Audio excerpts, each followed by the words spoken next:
നമസ്കാരം. സകലമാന കേരളത്തിലേക്ക് സ്വാഗതം. ആദ്യം പ്രധാന വാർത്തകൾ നോക്കാം.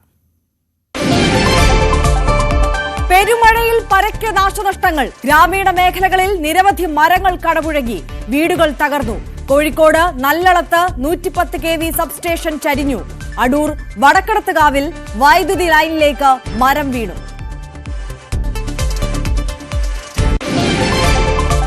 മലയോര മേഖലകളിലും കനത്ത മഴക്കെടുതി. കൊല്ലത്തിന്റെ കിഴക്കൻ പ്രദേശത്ത് വ്യാപക നാശനഷ്ടങ്ങൾ. കോഴിക്കോട് കാരശ്ശേരിയിൽ നിരവധി വാഴകൃഷി നശിച്ചു. കാസർഗോഡ് ജില്ലയിലെ ബീച്ചുകളിൽ സന്ദർശകർക്ക് നിയന്ത്രണം.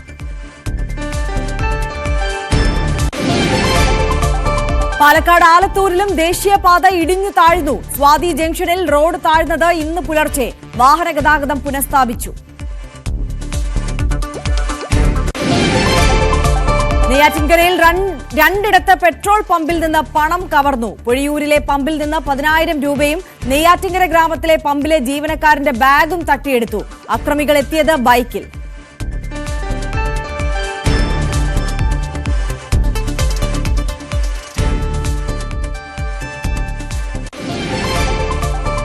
തെരുവുനായ ആക്രമണ ഭീതിയിൽ തിരുവനന്തപുരം കാട്ടാക്കട പട്ടക്കുളം നിവാസികൾ.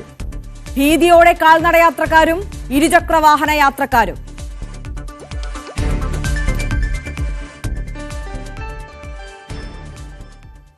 വിശദമായി നോക്കാം. മഴക്കെടുതി തന്നെയാണ് പ്രധാനപ്പെട്ട വാർത്ത. തിരുവനന്തപുരത്തിന്റെ മലയോര തീരദേശ മേഖലകളിൽ മഴ തുടരുകയാണ്. താഴ്ന്ന പ്രദേശങ്ങളിൽ വെള്ളം കയറി. ദേവികോട്, മാലക്കോട്, മലയൻകാവ് പ്രദേശങ്ങളിൽ മരങ്ങൾ കടപുഴകി വീണു. നെയ്യാറ്റിൻകര, പെരുമ്പഴുതൂർ, അമരവിള, താന്നിവിള എന്നിവിടങ്ങളിൽ ശക്തമായ കാറ്റിൽ മരങ്ങൾ ഒടിഞ്ഞു. പെരുമ്പഴുതൂരിൽ സുരേന്ദ്രന്റെ വീട്ടിലും മലയൻകാവ് സ്വദേശി സ്റ്റുവർട്ടിന്റെ വീടിന്റെ ഷെഡിലും മരം വീണ് കേടുപാടുകൾ സംഭവിച്ചു.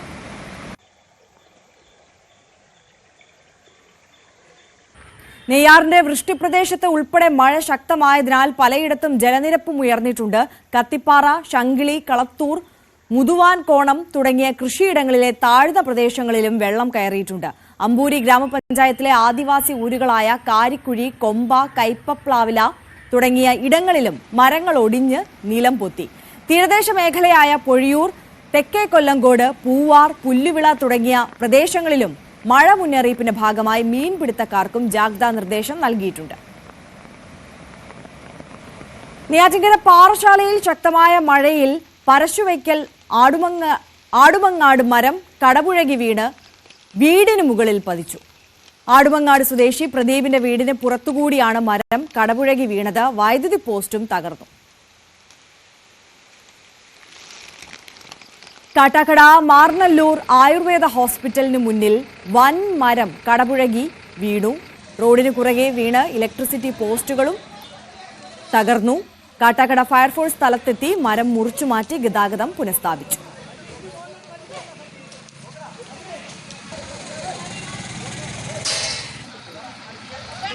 നെയ്യാറ്റിൻകര പെരുമ്പഴുതൂരിൽ വീട് ഭാഗികമായി തകർന്നു. പെരുമ്പഴുതൂർ സ്വദേശി സുരേന്ദ്രന്റെ വീടാണ് തകർന്നത്. കൊല്ലം ജില്ലയിലേക്ക് പോയാൽ ശക്തമായ കാറ്റിലും മഴയിലും കൊല്ലം ജില്ലയുടെ കിഴക്കൻ മലയോര മേഖലകളിൽ വ്യാപകമായ നാശനഷ്ടമാണ് ഉണ്ടായത്. പുനലൂർ, പത്തനാപുരം, അഞ്ചൽ, ഏരൂർ മേഖലകളിലാണ് കാറ്റ് നാശം വിതച്ചത്. പത്തനാപുരം, പുന്നല ഭാഗങ്ങളിൽ വൈദ്യുത പോസ്റ്റുകൾ തകർന്നു. തെന്മല, വെള്ളിമല, ചാലിയക്കര റോഡിലേക്ക് 2 കൂറ്റൻ മരങ്ങൾ കടപുഴകി വീണു. സംഭവ സമയത്ത് കടന്നുപോയ ജീപ്പ് അത്ഭുതകരമായി രക്ഷപ്പെട്ടു.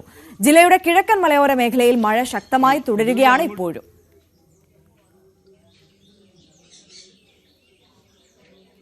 പുനലൂർ മേഖലയിൽ മരങ്ങൾ കടപുഴകി വിവിധ സ്ഥലങ്ങളിൽ ഗതാഗതം സ്തംഭിച്ചു. വാളക്കോട്, വട്ടമൺ, പൈനാപ്പിൾ തുടങ്ങിയ സ്ഥലങ്ങളിലാണ് മരങ്ങൾ കടപുഴകി റോഡിലേക്ക് വീണത്. മണിക്കൂറുകളോളം ഗതാഗതം സ്തംഭിച്ചു. ഫയർഫോഴ്സ് എത്തി മണിക്കൂറുകൾ പണിപ്പെട്ടാണ് ഗതാഗതം പുനഃസ്ഥാപിച്ചത്. മഴയിലും കാറ്റിലും കൊല്ലം പുനലൂർ ഐക്കരക്കോണത്ത് വീടിന് മുകളിലേക്ക് മരം വീണു. ഐക്കരക്കോണം സ്വദേശി വിശ്വംഭരന്റെ വീട്ടിലാണ് സംഭവം. മേൽക്കൂരയും വീട്ടിലെ ഉപകരണങ്ങളും നശിച്ചു. വീട്ടിൽ ആളുകൾ ഉണ്ടായിരുന്നെങ്കിലും ആർക്കും പരിക്കില്ല. അഞ്ചലിൽ ശക്തമായ മഴയിൽ വീടിനോട് ചേർന്നുള്ള മതിൽ ഇടിഞ്ഞു വീണു. ഇടമുളയ്ക്കൽ സ്വദേശി ഷിഹാബുദ്ദീന്റെ മതിലാണ് ഇടിഞ്ഞു വീണത്. പുലർച്ചെ 5 മണിയോടെയായിരുന്നു സംഭവം. കൊട്ടാരക്കര കുളക്കടയിൽ കഴിഞ്ഞ ദിവസം ഉണ്ടായ ശക്തമായ കാറ്റിലും മഴയിലും വ്യാപക നാശം. കുറ്ററയിൽ ഓട്ടോ തൊഴിലാളി രമണന്റെ വീടിന് മുകളിലേക്ക് മരം കടപുഴകി വീണു. വീട്ടുകാർ അത്ഭുതകരമായി രക്ഷപ്പെട്ടു. 2 മുറികൾ നശിച്ചു. ഗൃഹോപകരണങ്ങൾക്കും കേടുപാടുകൾ സംഭവിച്ചു. വലിയ രീതിയിലുള്ള ഒരു നാശനഷ്ടമാണ് ഉണ്ടായിരിക്കുന്നത്. അപ്പോൾ അവരുടെ വീടും മൊത്തം നശിച്ചു വരിക്കുന്നത്. ഭാഗ്യത്തിന് അവർ അതിനകത്ത് അമ്മയും മകനും ഉണ്ടായിരുന്നു, രക്ഷപ്പെട്ടതാണ്. പിന്നെ അവർ അന്നൊന്ന് കൊണ്ടുവന്ന് കഴിയുന്ന ഒരു വീടാണ്. അദ്ദേഹത്തിന് ഹാർട്ട് പേഷ്യൻറ്റും മറ്റുള്ള രീതിയിലുള്ളതെല്ലാം ഒരു നിർധന കുടുംബമാണ്. അതിന് വേണ്ടുന്ന നടപടികളെല്ലാം സർക്കാരിൽ നിന്ന് ഉണ്ടാവണമെന്ന് അപേക്ഷിക്കുക. അപ്പോൾ വലിയ കാറ്റായിരുന്നു, ചുറ്റിയടിക്കുകയായിരുന്നു കാറ്റ്. ഒരു സൈഡിലോട്ട് മാത്രമല്ല പല സൈഡിലോട്ടും തിരിച്ചു വരുമ്പോൾ അങ്ങനെ കൃഷികളെല്ലാം വ്യാപകമായി നഷ്ടപ്പെടുത്തിയിട്ടുണ്ട്. അപ്പോൾ അതിന് വേണ്ടുന്ന കാര്യങ്ങളെല്ലാം സർക്കാരിൽ നിന്ന് ഉണ്ടാവണമെന്ന് പറയുന്നു. കനത്ത മഴയിൽ അടൂർ വടക്കടത്തുകാവ് കോട്ടമുകൾ റോഡിൽ ഇലക്ട്രിക് ലൈനിന് മുകളിലേക്ക് മരം വീണു വൈദ്യുതി ബന്ധം തടസ്സപ്പെട്ടു. ഫയർഫോഴ്സ് എത്തി മരം മുറിച്ചുമാറ്റി. അടൂർ മാഞ്ഞാലി മണ്ണടി റോഡിൽ കൂരിമുക്ക് ഭാഗത്ത് തേക്ക് മരം ഒടിഞ്ഞ് ഇലക്ട്രിക് ലൈനിന് മുകളിൽ വീണ് ഗതാഗതം തടസ്സപ്പെട്ടു.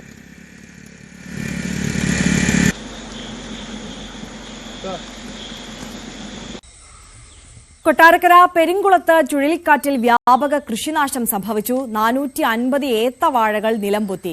രാജപ്പൻ എന്ന കർഷകന്റെ കൃഷിയിടത്തിലാണ് നാശം സംഭവിച്ചത്. ലക്ഷങ്ങളുടെ നഷ്ടമാണ് ഉണ്ടായത്. പ്രദേശത്ത് മറ്റ് കൃഷികളും നശിച്ചിട്ടുണ്ട്.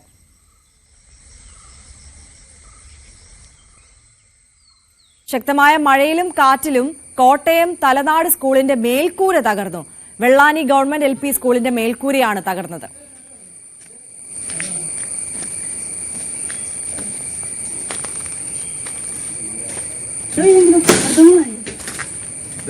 മാത്രം ഫോണ്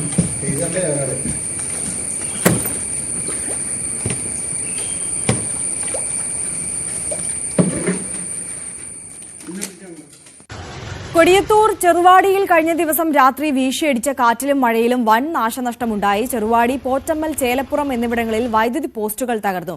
ഇലക്ട്രിക് പോസ്റ്റ് തകർന്ന് വീണ് ചേലപ്പുറ സ്വദേശി അയൂബിന്റെ വീടിന്റെ ഗേറ്റിനും ചുറ്റുമതിലിനും കേടുപാടുകൾ സംഭവിച്ചു. ഗതാഗതവും ഈ പ്രദേശത്ത് തടസ്സപ്പെട്ടു. പഴംപറമ്പ് ഭാഗത്ത് മരം കടപുഴകി വീണ് നിരവധി വീടുകൾക്ക് കേടുപാടുകൾ സംഭവിച്ചു. വൻതോതിൽ വാഴകൃഷിയും നശിച്ചു.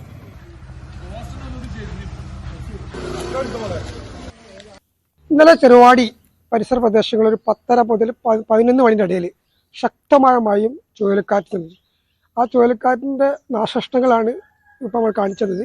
ചെറുവാടിയിൽ, ചേലപ്പുറം, പൊറ്റ, പഴമ്പറമ്പ് എല്ലാ ഭാഗങ്ങളിലും അത് ബാധിച്ചിട്ടുണ്ട്. ഒരുപാട് നാശനഷ്ടങ്ങൾ. ഇലക്ട്രിക് പോസ്റ്റുകൾ 2-3 ഇലക്ട്രിക് പോസ്റ്റുകൾ വീണിട്ടുണ്ട്, മുറിഞ്ഞിട്ടുണ്ട്. അപ്പോൾ കറണ്ട് കഴിഞ്ഞ വൈകുന്നേരം രാത്രിയോട് കൂടി കറണ്ട് എല്ലാ പ്രദേശങ്ങളും പോയിട്ടുണ്ട്.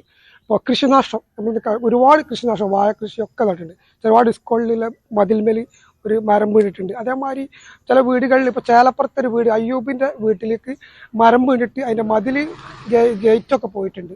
അതുപോലെ ഇനി വടക്കൻ കേരളത്തിലേക്ക് കടന്നാൽ കോഴിക്കോടിന്റെ മലയോരത്ത് തുടരുന്ന കനത്ത മഴയിൽ പുഴകളിലെ ജലനിരപ്പ് ഉയർന്നു. ഇരുവഴിഞ്ഞിപ്പുഴയിലും ചെറുപുഴയിലുമാണ് ജലനിരപ്പ് ഉയർന്നത്. പലയിടത്തും മരം വീണ് വൈദ്യുതി ബന്ധവും തടസ്സപ്പെട്ടു. കൊടിയത്തൂർ ചെറുവാടിയിൽ കഴിഞ്ഞ ദിവസം രാത്രി വീശിയടിച്ച ശക്തമായ കാറ്റിൽ വൈദ്യുതി പോസ്റ്റുകൾക്ക് കേടുപാടുകൾ സംഭവിക്കുകയും കൃഷിനാശമുണ്ടാവുകയും ചെയ്തിട്ടുണ്ട്.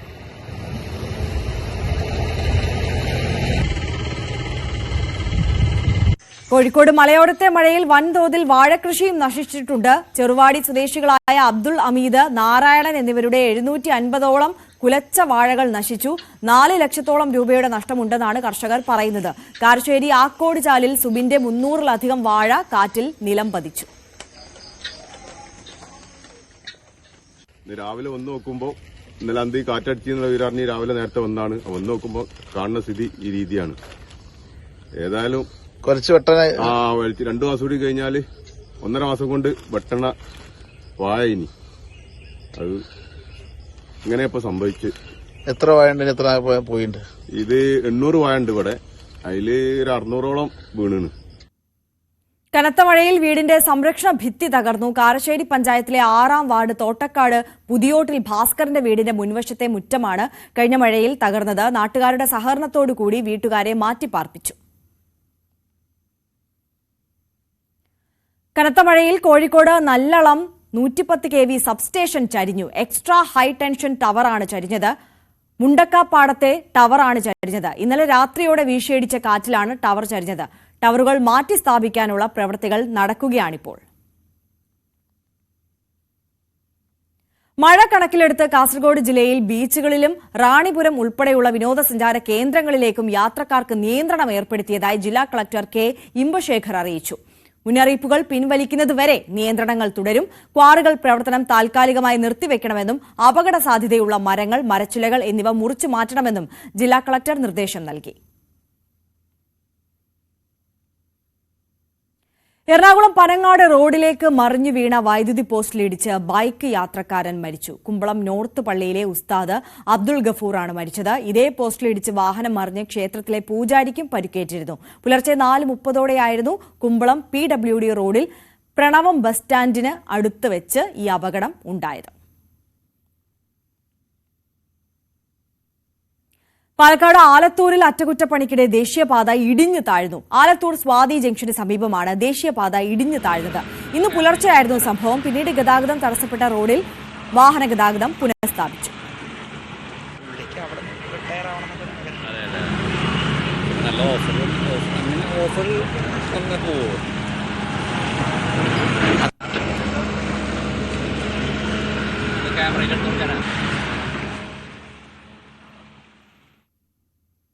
ദേശീയപാത 66-ലെ നിർമ്മാണ സാങ്കേതിക വിദ്യയുടെ മികവിന്റെ ഉദാഹരണമാണ് വട്ടപ്പാറയിലെ വയഡക്റ്റ്.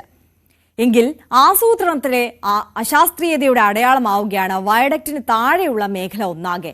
വയഡക്റ്റിലേക്ക് മല വെട്ടിമുറിച്ച് പാത നിർമ്മിച്ചപ്പോൾ ഇവിടെ നിന്നും മഴവെള്ളം ജനവാസ മേഖലയിലേക്ക് ഒഴുകി ബുദ്ധിമുട്ടുണ്ടാവുകയാണ്. ഈ സംവിധാനത്തിന് മാത്രം ഇവിടെ ഒരു പരിഹാരവും ഒരുക്കിയിട്ടുണ്ടായിരുന്നില്ല. ഒരു മഴ പെയ്താൽ വയഡക്റ്റിന് താഴെയുള്ള മേഖലകളിലെല്ലാം പ്രളയസമാനമായ സാഹചര്യമാണ്.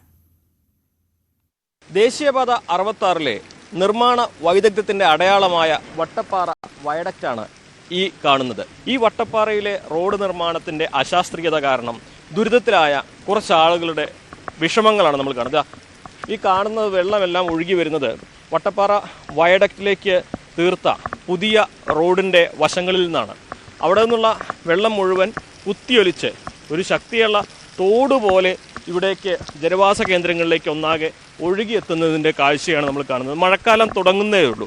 മഴക്കാലം തുടങ്ങിക്കഴിഞ്ഞാൽ നല്ലൊരു പെരുമഴ വന്നു കഴിഞ്ഞാൽ ഈ വീടുകളിലെല്ലാം തന്നെ വെള്ളം കയറുന്ന ഒരു സാഹചര്യമാണ് ഉണ്ടാവുക. ഏറ്റവും വലിയൊരു അപാകത എന്താണെന്ന് വെച്ചാൽ ഈ ഡ്രെയിനേജിലൂടെ വരുന്ന വെള്ളം മുഴുവൻ ഇവരെ റോട്ടിൽ നിന്ന് ഒഴിവാക്കുക എന്നുള്ളൊരു മാനദണ്ഡം മാത്രമേ ഉള്ളൂ. ബാക്കി ഇത് എവിടേക്കാണ് പോകുന്നത്? ഇതിപ്പോൾ 450 മീറ്റർ തൊട്ടടുത്ത് ഒരു ഡ്രെയിനേജ് വലിയ നമ്മളൊരു തോട് പോകുന്നത്, അതിലേക്ക് ഒഴുക്കാൻ പോലും. അപ്പോൾ ഞാൻ നാഷണൽ ഹൈവേയുമായി ബന്ധപ്പെട്ട് വെങ്കിട്ട റെഡ്ഡിനെ വിളിച്ചിരുന്നു. അദ്ദേഹം പറഞ്ഞൊരു കാര്യം എന്താ, സാർ ഞങ്ങൾക്ക് ഇതൊന്നും ഡിസൈനിങ്ങിലില്ല. നമ്മൾ മഴ തോർന്ന് നിൽക്കുന്ന ഒരു സമയത്താണ് ഈ വെള്ളം വരുന്നത്. അപ്പോൾ മഴയത്ത് നിങ്ങൾ വരുന്ന സമയത്ത് ആളുകൾ ഇവിടെ അവനവൻ്റെ വീടിൻ്റെ മുന്നിൽ കൈക്കോട്ടും കൊണ്ട് നിൽക്കുന്ന ഒരു സിറ്റുവേഷൻ. അപ്പോൾ ആണുങ്ങളൊക്കെ ഉള്ള വീടുകളിൽ അവർ അങ്ങനെ ഒരു സൊല്യൂഷൻ കാണുമ്പോൾ തീർച്ചയായും പെണ്ണുങ്ങൾ നിസ്സഹായരായി നമ്മളെ വിളിക്കുന്ന ഒരു സിറ്റുവേഷനാണ് ഇപ്പോൾ ഉള്ളത്. ഒരു 1.5 മണിക്കൂറായിട്ട് ഉച്ചയ്ക്ക് ശേഷം പിന്നെ കൈക്കോട്ട് താഴെ വെച്ചിട്ടില്ല. പിന്നെ ആ പെരുമഴയത്ത് വെള്ളം ഒന്നാക്കിയപ്പോൾ മുറ്റത്തേക്ക് ഒലിച്ചിറങ്ങിയിട്ടുണ്ട്. ഇത് മുറ്റത്തേക്ക് ഒലിച്ചിറങ്ങുന്നതാണ് ഇപ്പോൾ ഈ ചളിവെള്ളം ഒലിച്ചിറങ്ങിയിട്ടുള്ളത്. ഇപ്പോൾ JCBക്കാർ ഇപ്പോൾ അങ്ങോട്ടും ഇങ്ങോട്ടൊക്കെ പോയിട്ട് ഇപ്പോൾ അവരിപ്പോൾ 2-3 ദിവസം കൊണ്ട് ആ പോക്കൊക്കെ ഇപ്പോൾ കഴിയും. ഇവിടെ ഇപ്പോൾ ഞങ്ങൾ ഈ വട്ടപ്പാറ ഈ ഭാഗത്തുള്ളവർ പിന്നെ താമസം മാറേണ്ട ഒരു അവസ്ഥക്കാണ് പോകുന്നത്. കാരണം ബന്ധപ്പെട്ട അധികാരികൾ എന്ന് പറഞ്ഞാൽ ഒന്ന് മുനിസിപ്പാലിറ്റിയാണ്, 2 MLA ആണ്, MP ആണ്, പിന്നെ സ്റ്റേറ്റ് ഗവൺമെൻറ്റാണ്. സാങ്കേതിക മികവിൻ്റെയും അതുപോലെ പ്ലാനിങ്ങിൻ്റെയും വലിയ അടയാളമായിട്ടാണ് നമ്മൾ ഈ മുകളിൽ കാണുന്ന വയഡക്റ്റ് പാലത്തെ വിശേഷിപ്പിക്കുന്നത്. പക്ഷേ അതിൻ്റെ തൊട്ടടുത്ത് തന്നെ ഒരു പ്ലാനിങ്ങും ഇല്ലാത്തതുകൊണ്ട് ദുരിതം അനുഭവിക്കുകയാണ് ജനങ്ങൾ എന്നതാണ് ഏറ്റവും സങ്കടകരമായ കാര്യം. ഇത് തികച്ചും അശാസ്ത്രീയമായ, ജനങ്ങളുടെ ബുദ്ധിമുട്ട് മനസ്സിലാക്കാത്ത ആസൂത്രണമാണ് വട്ടപ്പാറയിൽ ഇതിനോടനുബന്ധിച്ച് നടന്നിട്ടുള്ളതെന്നതിൻ്റെ ഏറ്റവും വലിയ തെളിവാണ് കുത്തിയൊലിച്ചു വരുന്ന ഈ വെള്ളം. Jishad വളാഞ്ചേരിക്കൊപ്പം CB Anumod, News 18. നിർമ്മാണം നടക്കുന്ന ദേശീയപാത 66-ൽ ചാവക്കാട് മണത്തല മേൽപ്പാലത്തിലുണ്ടായ വിള്ളൽ പരിസരവാസികളെ ആശങ്കയിലാഴ്ത്തുകയാണ്. 50-ലധികം മീറ്റർ ദൂരത്തിലുണ്ടായ വിള്ളൽ താൽക്കാലികമായി അടച്ചിട്ടുണ്ട്. മേൽപ്പാലത്തിന് താഴെയുള്ള വീടുകളിൽ വെള്ളം കയറുന്നതും പതിവാണ്. അശാസ്ത്രീയമായ നിർമ്മാണം കൊണ്ടാണിതെന്നാണ് നാട്ടുകാരുടെ ആരോപണം. നമ്മൾ ഈ കാണുന്ന ഭാഗം ഇപ്പോൾ ഇവിടെ ഈ മണ്ണ് മെറ്റൽ പൊടി അടക്കം കൂട്ടിയിട്ടിരിക്കുന്ന ഈ ഭാഗം, ഇവിടെയാണ് വിള്ളൽ കാണപ്പെട്ടത്. ഇതിൻ്റെ പാലത്തിൻ്റെ ഉപരിതലവും അതോടൊപ്പം തന്നെ അതിൻ്റെ വശങ്ങളിലുള്ള ആ കോൺക്രീറ്റ് ഭിത്തിയുമെല്ലാം ചേരുന്ന ഇടങ്ങളിലാണ് വിള്ളൽ കാണപ്പെട്ടത്. ഏതാണ്ട് 50 മീറ്ററോളം നീളത്തിൽ ഇത് അങ്ങനെ നീണ്ടുപോകുന്നു. ഞാൻ കഴിഞ്ഞ മാസം തൊട്ട് ഓരോരുത്തരെ വിളിച്ച് പറയണതാണ്. കളക്ടർ കംപ്ലയിൻറ്റ് ചെയ്തു. കളക്ടർ ഇവരോടൊക്കെ റിപ്പോർട്ട് ചോദിച്ചു കൊടുത്തിട്ടുണ്ട്. കളക്ടർ കുറ്റം പറഞ്ഞ കാര്യമില്ല. കാരണം എന്താ വെച്ചാൽ ഇവർ റിപ്പോർട്ട് കൊടുക്കാത്ത കാരണം ഇവർ ഒന്നും ഒരു റെസ്പോൺസും നടത്തുന്നില്ല. ഇത്ര ദിവസം വെള്ളം ചളിയായിരുന്നു വന്നിരുന്നത്. കഴിഞ്ഞ ദിവസം കംപ്ലീറ്റ് അവിടെ ആ ഓട്ടടങ്ങാൻ കൊടുന്ന ടാറ് മുഴുവൻ ഇവിടെ വന്ന് കംപ്ലീറ്റ് വീടിൻ്റെ ബാക്കിലും ഒക്കെ ഡംപ് ചെയ്തെടുക്കുക. ഞാൻ എൻ്റെ വീട് NHAക്ക് വേസ്റ്റ് വാട്ടർ ഡംപ് ചെയ്യാനുള്ള സ്ഥലമാണോ? എനിക്കതറിയുണ്ട്. അല്ലെങ്കിൽ ഒരു കാര്യം ചോദിട്ടെ, ഞാൻ ഇപ്പം മാനസികമായിട്ട് ഇവിടുന്ന് പോകാമെന്നുള്ള തീരുമാനത്തിലെത്തി. ഈ സ്ഥലം NHAക്ക് വെള്ളം ഡംപ് ചെയ്യാനുള്ള സ്ഥലമായിട്ട് ഇവരെടുത്തോട്ടെ. ഇരുവശങ്ങളിലുമായിട്ട് നിരവധിയായ വീടുകളും എല്ലാം തന്നെയുണ്ട്. ആ ഭാഗത്തുകൂടിയാണ് കടന്നു പോകുന്നത്. ഇത് കൃത്യമായ രീതിയിലുള്ള പരിശോധനകൾ നടത്തണമെന്ന് അവർ പറയുന്നു. ഇതിന് ഏതെങ്കിലും രീതിയിലുള്ള ബലക്ഷയമുണ്ടോ, അത്തരം കാര്യങ്ങളിൽ ഒരു ഉറപ്പ് വരുത്തണം. വിദഗ്ധ സമിതി അടക്കം ഇവിടെയും പരിശോധനയ്ക്ക് വരണം. മറ്റു ഭാഗങ്ങളിൽ ദേശീയപാത അതോറിറ്റി അധികൃതരെല്ലാം പരിശോധനയ്ക്ക് എത്താനായിട്ട് പോകുന്നുണ്ട്. ചില ഭാഗങ്ങളിലെല്ലാം തന്നെ അവർ വിലയിരുത്തലടക്കം നടന്നിരിക്കുന്നു. അതുപോലെ തന്നെ ആശങ്ക ഉള്ളൊരു മേഖലയായിട്ട് ഇവിടം ഈ ചാവക്കാട് ഈ മേഖലയും മാറിയിട്ടുണ്ട്. ഈ കാര്യങ്ങളിൽ ഇപ്പോഴും അനിശ്ചിതത്വം തുടരുന്നു. കൃത്യമായൊരു മറുപടിയും ഒന്നോ ദേശീയപാത അധികൃതരുടെ ഭാഗത്തുനിന്ന് ഉണ്ടായിട്ടില്ല. ഇവിടെ താൽക്കാലികമായി നടത്തിയ ഈ അറ്റകുറ്റപ്പണികൾ മാത്രമാണ് അവരുടെ ഭാഗത്തുനിന്നുണ്ടായ ഒരു നടപടി എന്ന് പറയുന്നത്. കൃത്യമായൊരു വിശദീകരണത്തിലേക്ക് പോകാത്തത് ജനങ്ങളെ ആശങ്കയ്ക്ക് ഇടയാക്കുന്നുണ്ട്. തൃശ്ശൂരിൽ നിന്ന് ക്യാമറമാൻ ധനേഷിനൊപ്പം ഡാനി പോൾ, ന്യൂസ് 18. തിരുവനന്തപുരം നെയ്യാറ്റിൻകരയിൽ 2 പെട്രോൾ പമ്പുകളിൽ മോഷണം. ബൈക്കിലെത്തിയ മോഷ്ടാക്കൾ പെട്രോൾ പമ്പിൽ നിന്ന് പണം കവർന്നു. പൊഴിയൂർ ഗോപൂസ് പെട്രോൾ പമ്പിലും നെയ്യാറ്റിൻകര ഗ്രാമത്തിലെ IOCയുടെ പമ്പിലുമാണ് മോഷണം നടന്നത്. പൊഴിയൂർ പമ്പിൽ നിന്ന് 10,000-ഓളം രൂപ നഷ്ടമായി. IOCയുടെ പമ്പിൽ നിന്ന് ജീവനക്കാരന്റെ പണമടങ്ങിയ ബാഗാണ് കവർന്നത്. സംഭവത്തെക്കുറിച്ച് അന്വേഷിച്ചു വരുന്നതായി പൊഴിയൂർ നെയ്യാറ്റിൻകര പോലീസ് അറിയിച്ചു.